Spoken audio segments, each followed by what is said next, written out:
ধরনের অনুষ্ঠান হয়তোবা আপনারা আজকেই প্রথম যোগদান করেছেন। 17 বছর আপনারা যোগদান করতে পারেন নাই। আপনাদেরকে তুচ্ছ তাচ্ছিল্য করা হয়েছে, কখনো বাড়ি থেকে বের করে দেওয়া হয়েছে, কখনো আবার ভোট সেন্টারে অনুরোধ করা হয়েছে, আসতে বলা হয়েছে। প্রিয় ভাইরা আমার, আপনাদের তুলনায় বেগম খালেদা জিয়াকে কতটা তুচ্ছ তাচ্ছিল্য করেছে আপনারা দেখেছেন। তাকে এক কাপড়ে বাড়ি থেকে বের করে দেওয়া হয়েছে, মিথ্যা মামলা দিয়ে তাকে কারার অন্তরালে দিনের চিকিৎসায় দীর্ঘদিন তাকে রেখেছে। ধুকে ধুকে তিনি মৃত্যুর কোলে চলে গিয়েছেন, যার ফলশ্রুতিতে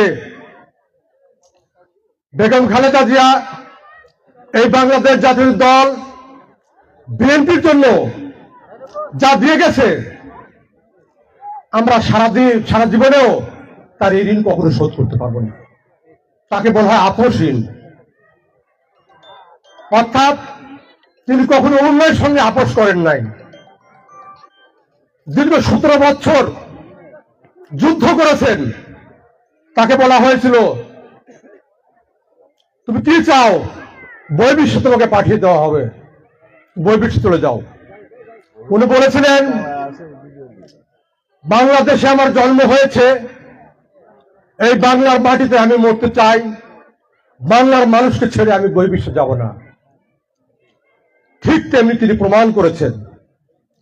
তিনি চলে গেছেন, রেখে গেছেন তার আদর্শ, তার সংগঠনের অনেক নেতা কর্মী এই বাংলার আনাচে কানাচে ছড়িয়ে ছিটিয়ে রয়েছে, যার জন্য তার জানাজায় আমরা অংশগ্রহণ করেছিলাম।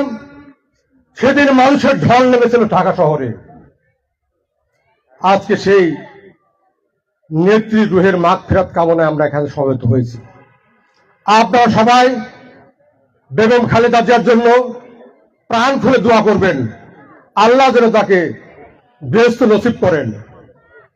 সর্বোপরি তার রেখে যাওয়া পরিবারের সন্তান সন্ততি এবং এই দলের অসংখ্য নেতাকর্মী, তারা যেন এই শোক কাটিয়ে উঠতে পারেন,